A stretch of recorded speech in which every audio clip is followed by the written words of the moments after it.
엄마 돌아가시면 보험금 2억이지. 근데 그 돈 아빠가 갖게 하면 망해. 우리가 알아서 해야지. 믿기 힘드시겠지만 이건 어느 드라마 속 대사가 아니라 실제로 충북 제천에 있는 한 병원 복도에서 오간 대화입니다. 그리고 그 대화를 바로 옆에서 듣고 있던 사람이 있었습니다. 아내가 생사를 넘나드는 병상에 누워있는 동안 매일 병간호를 하며 병원을 지키던 75세의 남편 정혜성 씨였습니다. 그날도 정혜성 씨는 여느 때처럼 병실에서 아내의 손을 꼭 잡고 있었습니다. 여든을 앞둔 아내는 호흡기까지 착용한 채 겨우 버티고 있었고, 그는 밤잠도 제대로 못 자며 며칠째 병원 의자에서 쪽잠을 자고 있었죠. 그런데 막내딸 정희연이 다가와 말합니다. 아버지, 커피 한 잔 드시고 오세요. 엄마는 제가 옆에 있을게요. 고맙다는 말 한마디 남기고 병실을 나선 그는 병원 복도 끝에 있는 자판기 앞에 섰습니다. 커피를 내리던 순간 복도 모퉁이 너머에서 익숙한 목소리가 들려왔습니다. 야, 엄마 보험금 2억 나온다며? 목소리는 큰아들 정윤호, 47. 서울에서 광고대 행사를 운영하는 아들이었습니다. 그 뒤를 이은 딸 희연의 말은 더 충격적이었습니다. 근데 그거 아버지가 갖게 하면 안 돼. 솔직히 지금도 집값이랑 건물까지 치면 최소 10억은 넘잖아. 아버지 그 돈 갖고 뭐 하시겠어. 그냥 우리가 관리하는 게 맞지. 정혜성 씨는 그 말을 듣는 순간 손에 들고 있던 커피 캔을 떨어뜨렸습니다. 바닥에 철퍽 떨어진 소리보다 더 컸던 건 가슴 속 충격이었습니다. 숨이 막히고 다리에 힘이 풀려 벽에 기댄 채 주저앉을 수밖에 없었습니다. 그동안 믿고 살아온 자식들이 죽어가는 엄마를 두고 재산 계산부터 하고 있는 그 상황이 차라리 꿈이었으면 했죠. 그날 밤 그는 잠 한숨 못 자고 앉아 있었습니다. 아내의 손을 꼭 붙잡은 채 눈앞에서 오가는 간호사와 수액줄, 산소포화도 수치보다 머릿속에서 맴도는 자식들의 대화가 더 생생했습니다. 아빠도 오래 못 사실 텐데 미리 준비해야지. 그 한마디가 계속 떠올랐습니다. 내가 지금까지 뭘 위해 살아온 건가? 내 인생이 이 아이들에게 그렇게 계산기처럼 보였던 걸까? 가슴이 먹먹했고 동시에 한 가지 생각이 또렷하게 떠올랐습니다. 이 아이들한테는 아무것도 남기면 안 되겠구나. 오늘 영상은 바로 그 순간부터 시작된 이야기입니다. 충격과 배신, 그리고 결단. 평생 자식들을 위해 살아온 한 아버지가 모든 재산을 정리하고 조용히 사라져버린 실화 기반 인생 이야기입니다. 오늘 영상이 조금이라도 울림이 있다면 구독과 좋아요, 알림 설정 꼭 부탁드립니다. 댓글로도 여러분의 의견을 꼭 들려주세요. 부모의 인생과 재산, 자식이라면 당연히 누릴 권리가 있는 걸까요? 아니면 진심과 책임이 먼저여야 하는 걸까요? 그날 이후로 정혜성 씨는 이상하게 잠이 오지 않았습니다. 아내는 의식 없이 누워 있었고 병원 안은 새벽 내내 적막했습니다. 누군가는 그래도 자식들이 매일 오잖아요. 복 받은 거예요라 말했지만 그는 차마 고개를 끄덕일 수 없었습니다. 그 방문이 진심인지 아니면 재산 확인용인지. 그날 이후 그는 자식들을 보는 눈이 달라졌기 때문입니다. 다음 날 아침 큰아들 윤호가 병실 문을 두드렸습니다. 입에는 아이스 아메리카노를 물고 있었고 등에는 고급 브랜드 로고가 선명한 가방을 메고 있었죠. 아버지, 병원에 너무 오래 계시지 마세요. 요즘엔 간병인도 잘 되어 있대요. 그리고 슬쩍 말끝에 덧붙였습니다. 혹시 보험금은 아직 수령 안 하셨어요? 정혜성 씨는 대답 대신 아내 손을 잡고만 있었습니다. 말을 하지 않아도 아들이 뭘 원하는지 너무나 잘 알았기 때문이죠. 그날 오후엔 딸 희연이 병실에 왔습니다. 평소보다 화장이 연했고 유니폼 대신 사복을 입은 모습이었죠. 아버지, 엄마 보러 잠깐 왔어요. 근데 병원비는 요즘 얼마나 나와요? 그는 대답하지 않았습니다. 그러자 희연은 말끝을 흐리며 조심스럽게 말했습니다. 아버지도 연세 있으시고 혹시 그 돈 저희랑 상의하시면 더 좋지 않을까요? 그날 밤 정혜성 씨는 처음으로 혼잣말을 했습니다. 저게 자식인가 아니면 유산 청구인인가? 그는 과거를 돌아보기 시작했습니다. 언제부터 자식들이 이렇게 달라졌을까? 윤호가 처음 사업한다고 했을 때 퇴직금 중 3천만 원을 내준 적이 있었습니다. 결국 사업은 망했고 그 돈은 다시는 돌아오지 않았죠. 희연이 결혼하던 해엔 혼수부터 예단까지 모두 혜성 씨가 해줬습니다. 그때도 고맙다는 말보다 남들보다 적다는 말이 먼저였죠. 그는 이제야 깨달았습니다. 내가 너무 많이 줬구나. 너무 쉽게 줬고, 너무 오래 참고, 너무 늦게 깨달았구나. 그리고 그 순간 마음속에서 아내를 떠나보내게 되면 나도 같이 사라지지 않은 생각이 들었습니다. 그냥 떠나는 게 아니라 모든 걸 정리하고 떠나는 것. 자식들에게 아무것도 남기지 않기 위한 준비. 그는 곧장 수첩을 꺼내어 목록을 적기 시작했습니다. 1점 아파트 매매 시세 확인. 2점 임대 건물 등기부 확인. 3점 보험증권 재발급. 4점 유언장 작성 관련 법무사 상담. 이건 복수도 아니었고 증오도 아니었습니다. 그저 마지막 남은 자존심이었습니다. 정혜성 씨는 그날부터 더 이상 자식들에게 속내를 내비치지 않았습니다. 입은 다물고 눈은 뜬 채로 그들을 지켜보기만 했습니다. 며칠 뒤 아내의 상태는 급격히 나빠졌습니다. 의식은 미약했고 산소 마스크를 벗으면 바로 호흡이 가빠졌죠. 의사는 조심스럽게 말했습니다. 가족분들께 연락해 두시는 게 좋겠습니다. 오늘이 고비일 수 있어요. 그날 저녁 병실엔 정혜성 씨 혼자였습니다. 자식들에게 연락하지 않은 이유는 단순했습니다. 와도 소용없을 거라는 확신 때문이었죠. 그저 의무감으로 고개만 숙이고 사진만 몇 장 찍고 갈 거라는 걸 그는 누구보다 잘 알고 있었습니다. 그 밤 아내는 희미하게 눈을 떴습니다. 그리고 기적처럼 한마디를 꺼냈습니다. 여보, 그 목소리에 정혜성 씨는 고개를 번쩍 들었습니다. 나 미안해요. 아이들 그렇게 만든 게 우리였나 봐요. 무슨 소리야, 여보. 당신은 아무 잘못 없어. 아니에요. 난 너무 참고 살았어요. 아이들이 고마움을 배울 기회를 우리가 다 막았던 것 같아요. 그 말을 들은 순간 정혜성 씨는 처음으로 병실에서 울었습니다. 아내가 마지막으로 남긴 말은 단 한 문장이었습니다. 여보, 이제 당신 마음대로 살아도 돼요. 그로부터 이틀 뒤 아내는 세상을 떠났습니다. 정혜성 씨는 조촐한 가족장을 치렀고 윤호와 희연은 장례식 내내 보험과 상속 이야기를 피해 가지 않으려 애썼습니다. 하지만 아버지의 눈엔 그 가식이 너무도 선명히 보였죠. 장례가 끝나자마자 윤호는 말했습니다. 아버지, 엄마 보험금은 제 통장으로 받으면 정리가 더 빠를 거예요.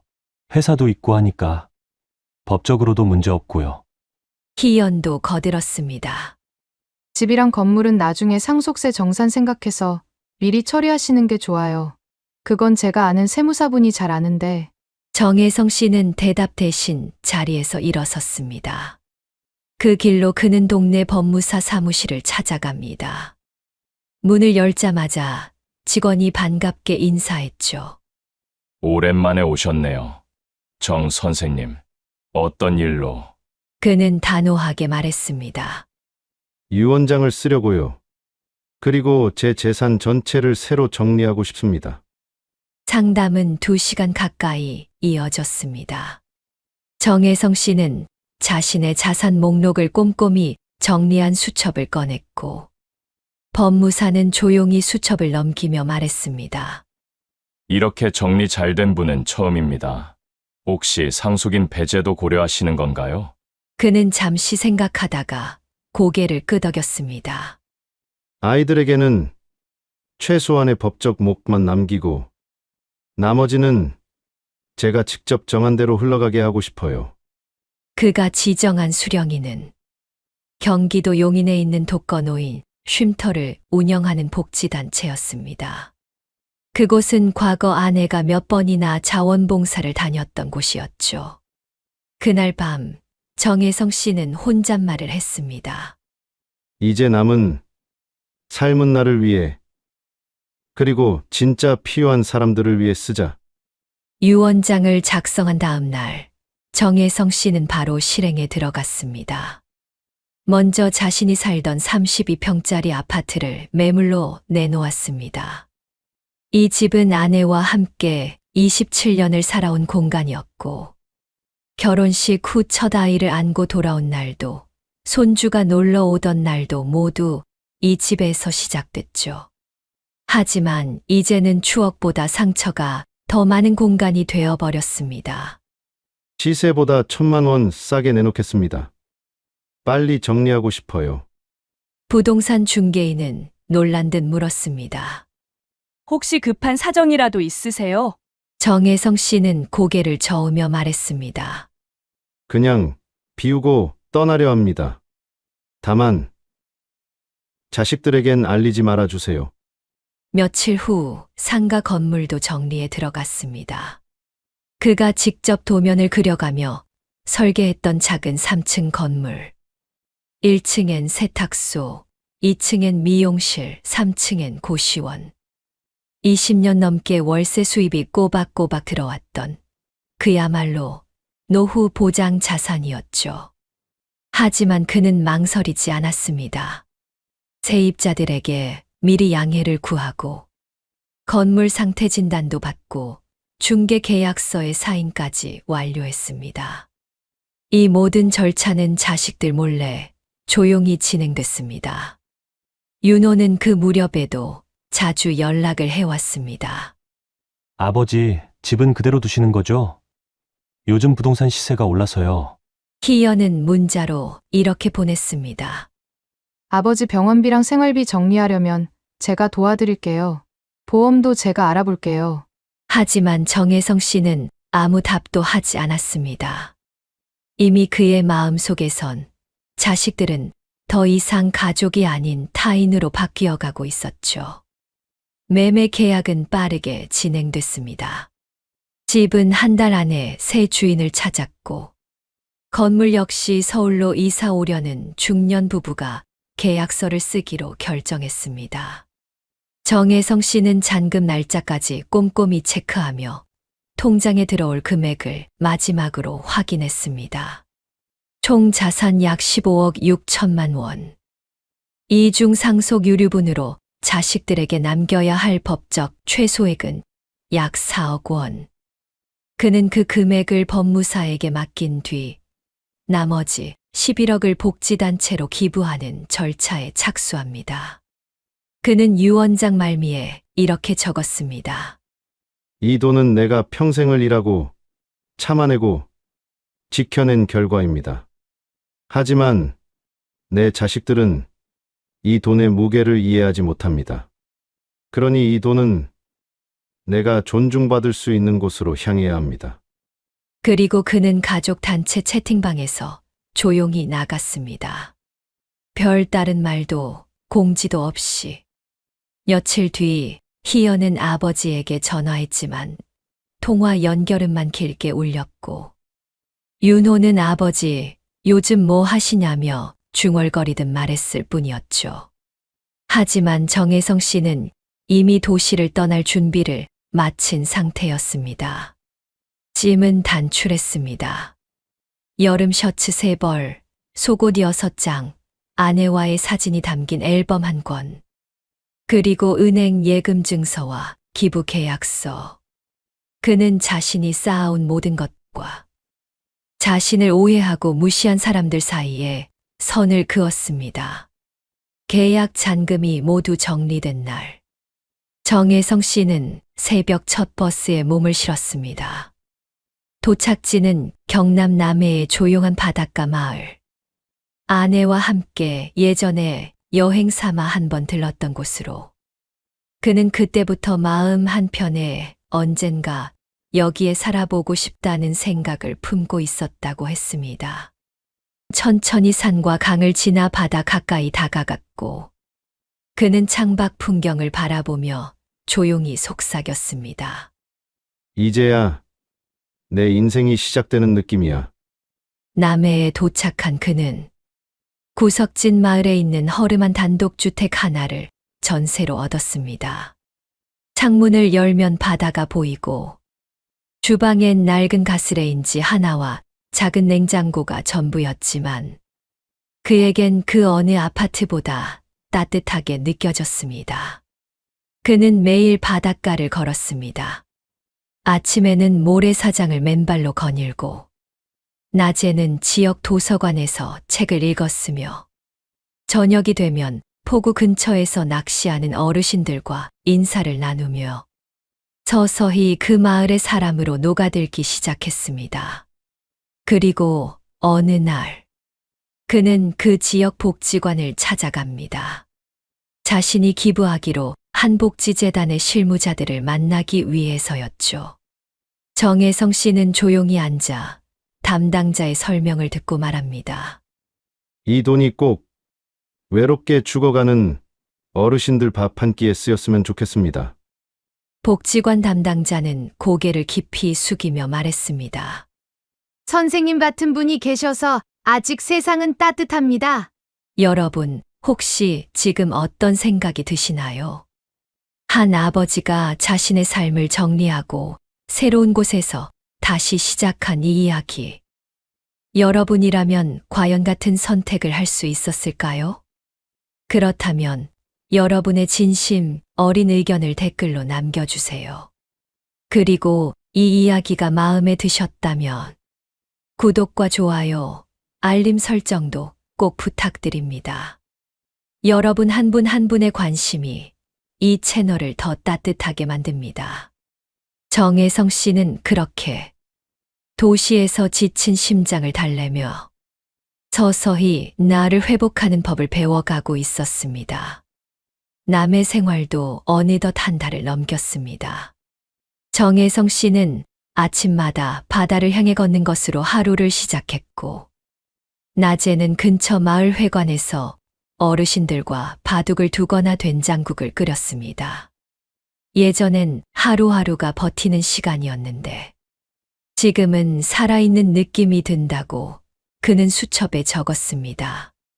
그 마을에선 서울에서 온 조용한 할아버지로 통했지만 사람들은 금세 그에게 마음을 열었습니다. 작은 텃밭에서 얻은 고구마를 나눠주기도 하고 바다에 빠진 고무신을 건져줬다고 생선 한 마리를 얻은 적도 있었죠. 그런 소소한 순간들에서 정혜성 씨는 비로소 사람 사이의 온기란 이런 것이었구나를 실감했습니다. 그러던 중 우연히 마을 슈퍼에 들른 날, 편의점 주인이 수줍게 건넨 말이 있었습니다. 혹시 서울에서 아드님이나 따님 오셨나요? 며칠 전에 누가 이 근처에서 어르신 사진을 물어보던데. 정혜성 씨는 순간 멈칫했습니다. 예상은 했지만 그리 빨리 찾아낼 줄은 몰랐습니다. 아마 집과 건물이 팔렸다는 사실을 뒤늦게 안 자식들이 등기부등본을 추적해 뒤늦게 그의 행방을 쫓고 있었던 것이겠죠. 그날 저녁 휴대폰 전원을 켜보니 부재중 전화 17통, 문자 9건. 그중 가장 최근에 남겨진 건 딸 희연의 메시지였습니다. 아버지, 어디 계세요? 저희가 잘못했어요. 이제라도 얼굴 뵙고 말씀드리고 싶어요. 하지만 정혜성 씨는 아무 답도 하지 않았습니다. 그 문자에는 미안함이 아니라 그들이 놓쳐버린 권리를 되찾으려는 불안감만이 담겨 있다고 느꼈기 때문입니다. 그날 밤 그는 낡은 책상에 앉아 수첩을 펴고 또박또박 써내려갔습니다. 정이 흔들리면 결국 모든 것이 제자리로 돌아간다. 지금 이 평화는 싸워서 얻은 결과다. 며칠 뒤엔 복지관에서 연락이 왔습니다. 기부금으로 이미 1차 긴급 지원 대상 어르신들이 선정되었고, 그 중에는 오랫동안 병원비 때문에 식사도 줄여가며 살던 83세 어르신도 포함됐다는 소식이었죠. 담당자는 말했습니다. 선생님, 그분이 이렇게 말했어요. 내가 아직도 누군가의 기억 속에 있었구나. 정혜성 씨는 전화를 끊은 뒤 바다 쪽을 향해 걸었습니다. 해가 지는 모래사장에서 그는 속으로 아내에게 이렇게 말했다고 합니다. 여보, 이제야 나도 누군가에게 도움이 되는 삶을 살아보는 것 같아. 그날도 혜성 씨는 도서관에서 책을 읽고 있었습니다. 햇살은 창문을 통해 부드럽게 들어왔고 책장 사이로는 조용한 숨소리만 흘렀습니다. 그는 한 페이지를 넘기며 자신이 그토록 원하던 삶이 바로 이런 조용함이었다는 걸 실감하고 있었죠. 그런데 그 고요를 깨뜨리는 발소리가 들려왔습니다. 낯익은 향수 냄새, 조심스레 다가오는 구두 굽소리. 책장을 덮고 고개를 든 순간 멀리서 마주친 시선. 정윤호. 서 있는 모습만으로도 분노와 당혹이 뒤섞인 표정이 느껴졌습니다. 윤호는 한참을 망설이다가 다가왔습니다. 아버지 여긴 왜 오신 거예요? 집도, 건물도 다 팔고 연락도 없이. 정혜성 씨는 고개를 돌리며 조용히 일어섰습니다. 내가 왜 궁금해하니? 내가 관심 있는 건 그 집과 건물 아니었나? 윤호는 대답하지 못했습니다. 그 침묵 속에서 아버지와 아들의 서로 다른 시간과 상처가 겹쳐지고 있었습니다. 그때 도서관 바깥에서 또 다른 목소리가 들렸습니다. 아버지! 아버지 맞죠? 희연이었습니다. 급하게 달려온 듯 숨을 몰아쉬며 손에는 꽃다발과 도시락 가방이 들려 있었습니다. 아버지, 집에 안 계셔서 마을 사람들께 물어봤어요. 우리 진짜 반성하고 있어요.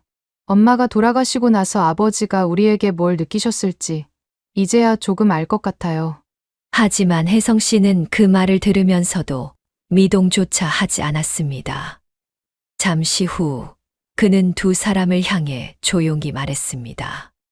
그렇게 말하고 있는 지금 이 순간에도 너희 머릿속엔 여전히 계산이 먼저일 거야.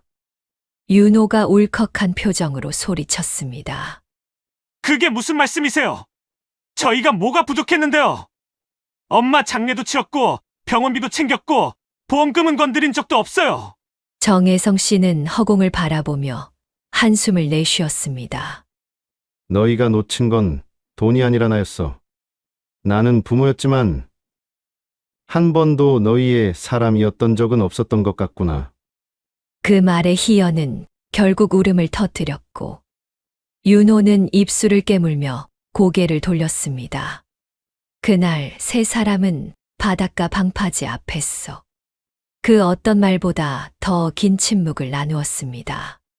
바람만이 그 사이를 지나갔고 혜성 씨는 말없이 뒷짐을 진 채 걸어갔습니다. 자식들은 그를 따라가지 않았습니다. 그 역시 뒤돌아보지 않았습니다. 자식들이 떠난 뒤 남해의 저녁바다는 유난히 고요했습니다. 방파제 끝에 홀로 서 있던 정혜성 씨는 어둠이 내려올 때까지 움직이지 않았습니다. 방금 전까지 귓가에 맴돌던 윤호와 희연의 목소리는 파도 소리에 묻혀 사라졌고, 대신 오래전 아내가 속삭이던 말이 떠올랐습니다. 여보, 우리 늙어서도 서로에게 따뜻한 사람이 되자. 그 약속을 지키지 못했다는 자책과 지금이라도 늦지 않았다는 다짐이 뒤섞여 가슴을 두드렸죠. 다음 날 아침 그는 바다 대신 복지관을 찾았습니다. 기부금이 실제로 어떻게 쓰이고 있는지, 그리고 자신이 직접 할 수 있는 일이 무엇인지 확인하고 싶었기 때문입니다. 복지관 식당에 들어서자 수십 개의 스테인리스 그릇이 줄지어 놓여 있었습니다. 주방은 인력이 부족하다고 했고, 혜성 씨는 앞치마를 둘러매고 냄비 앞에 섰습니다. 커다란 국자를 들고 콩나물국을 휘젓는데 은은한 김이 올라오며 시야가 흐려졌습니다. 그 김 속엔 아내가 자주 끓여주던 국물의 냄새, 그리고 처음으로 손주에게 밥을 떠주던 기억이 겹쳐졌습니다. 점심 배식이 끝나고 휠체어를 탄 노인 한 분이 그에게 다가왔습니다. 선생님이 그 기부자라지요. 덕분에 오늘 따뜻한 밥 먹었습니다. 주름진 손이 그의 팔을 잡는 순간, 그는 비로소 자신이 정말로 누군가에게 필요한 사람이 되었다는 걸 실감했습니다. 돈은 숫자로 남아있을 때보다 따뜻한 밥 한 끼와 미소로 변했을 때 더 큰 무게를 가진다는 걸 깨달았죠. 그날 오후 복지관 사회복지사 김소진 씨가 그를 찾아왔습니다. 소진 씨는 서류 봉투를 내밀며 고맙다는 인사를 전했습니다. 선생님 기부금으로 응급수술비가 마련된 노인이 계세요. 다음 주면 재활치료를 시작하신대요. 혜성 씨는 봉투를 받지 않고 고개를 저었습니다. 나한텐 보고서보다 그분의 웃는 얼굴이 더 큰 증거예요. 혹시 괜찮으시다면 직접 뵙고 인사드려도 될까요? 소진 씨는 잠시 놀란 듯 하다가 환하게 웃었습니다. 물론이죠. 그분도 분명 힘이 날 거예요. 며칠 뒤 혜성 씨는 재활병동으로 찾아갔습니다. 침대에 누워있던 83세 박정환 어르신은 서툰 손짓으로 그를 맞았습니다. 내가 아직 살아있을 줄은 몰랐어. 당신 덕분이요. 그 말을 들은 순간 혜성 씨는 손을 내밀어 어르신의 굳은 손을 감싸 쥐었습니다. 아내를 떠나보내며 느꼈던 상실감이 다른 누군가의 회복으로 채워지는 기이한 순환을 체험한 순간이었습니다. 병원에서 나오는 길, 휴대폰이 진동했습니다. 희연에게서 다시 온 메시지였습니다. 아버지, 단 한 번만 만나주세요. 돈 때문이 아니라 정말 마음을 전하고 싶어요. 혜성 씨는 화면을 바라보다가 휴대폰을 주머니에 넣었습니다. 답장은 하지 않았지만 마음속 어딘가에 잔잔한 파문이 일렁였습니다. 이제 그는 자식들을 완전히 미워하는 것도 완전히 용서하는 것도 아닌 그 중간 어딘가에 자리하고 있었습니다.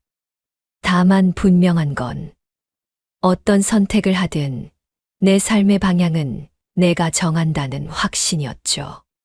그날 밤 그는 바다 앞에 캠핑 의자를 펼쳐놓고 앉았습니다.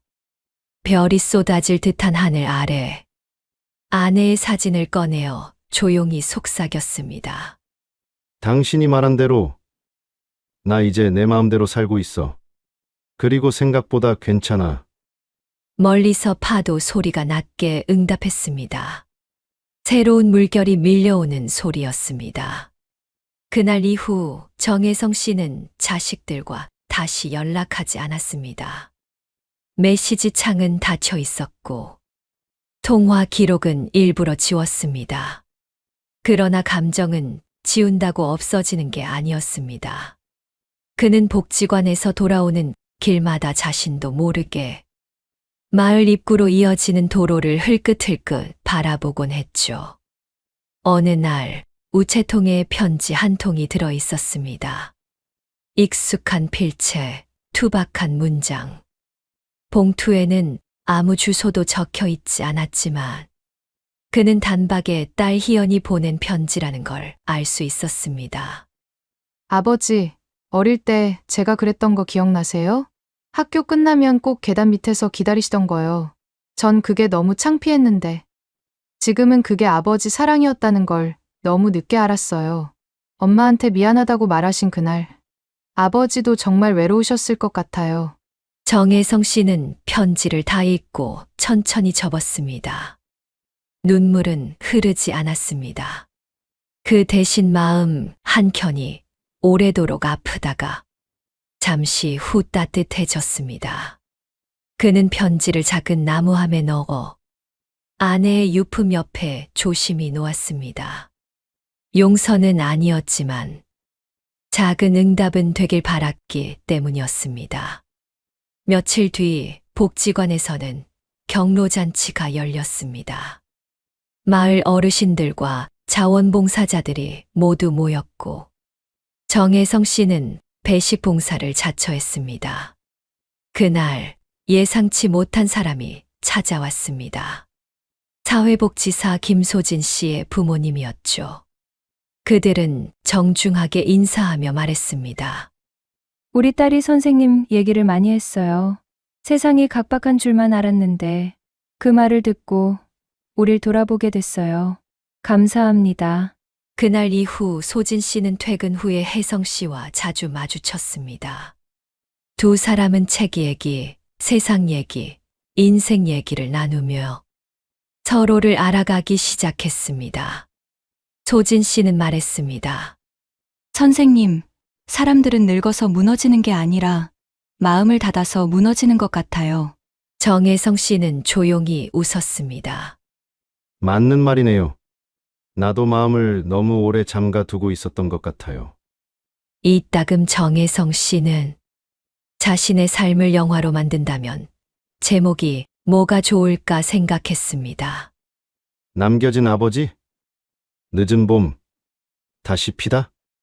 아니면 이제는 나답게? 제목을 정하지 못한 그는 그날 밤 일기장에 이렇게 썼습니다. 나는 아직도 살아있다. 그리고 살아있는 한 변화는 가능한 일이다. 정혜성 씨는 여전히 매일 아침 바다를 걷습니다. 예전처럼 누구를 기다리거나 무언가를 잃을까 두려워하지 않습니다. 바람은 여전하고 파도는 또 하루를 밀어내며 들어오고 그는 그저 그 흐름 속에 자신을 맡깁니다.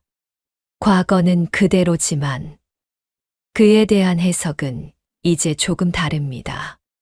마을 사람들은 여전히 그를 서울에서 내려온 조용한 어르신이라 부르지만 이젠 그 이름 속에 따뜻한 존경이 담겨 있습니다. 누군가는 생선 한 마리를 가져와 이거 선생님 덕분이라 하고 누군가는 그냥 옆에 앉아 묵묵히 바다를 함께 바라봐 줍니다. 그는 그 속에서 소란스럽지 않지만 분명한 방식으로 존재의 의미를 되찾아가고 있었습니다. 그날도 그는 도서관 근처 벤치에 앉아 있었습니다. 가을 햇살이 부드럽게 내리쬐고 옆에는 김소진 씨가 가져온 따뜻한 보리차가 놓여 있었습니다. 두 사람은 말없이 책을 펼쳐들었고 시간은 조용히 흘렀습니다. 선생님, 소진 씨가 조심스레 말문을 열었습니다. 혹시 나중에 어떤 모습으로 기억되고 싶으세요? 정혜성 씨는 잠시 하늘을 올려다보다가 말했습니다. 좋은 사람까진 아니어도 끝까지 내 삶을 책임진 사람으로 남고 싶네요. 그 말에 소진 씨는 웃으며 고개를 끄덕였습니다. 그리고 그날 정혜성 씨는 처음으로 아내가 남긴 사진 속 자신의 얼굴을 오래도록 들여다보았습니다. 그 표정엔 외로움도 있었고 사랑도 있었으며 지금의 자신과는 전혀 다른 사람이 담겨 있었습니다. 그는 사진을 조용히 접어 유품함에 넣으며 중얼거렸습니다. 그동안 고마웠어. 그리고 나 아직 많이 남았어. 밤이 되자 집 앞 포구에 작은 등불이 하나 켜졌습니다. 그 아래서 그는 조용히 노트를 꺼내 글을 적었습니다. 가장 큰 복수는 미련 없이 떠나는 것이고, 가장 큰 승리는 다시 나답게 살아가는 것이다. 그 글을 마지막으로 그는 펜을 놓았습니다. 더 이상 복잡한 감정도 설명도 필요하지 않았습니다. 지금 이 순간 그는 누구에게도 휘둘리지 않고 자신이 선택한 삶 속에 완전히 존재하고 있었습니다. 여러분은 어떻게 생각하시나요? 오늘 이 이야기를 들으시며 떠오른 감정이나 생각이 있다면 댓글로 꼭 남겨주세요. 그리고 이 영상이 마음에 드셨다면 구독과 좋아요, 알림 설정도 부탁드립니다. 끝까지 함께해 주셔서 진심으로 감사합니다. 다음 이야기에서 다시 뵙겠습니다.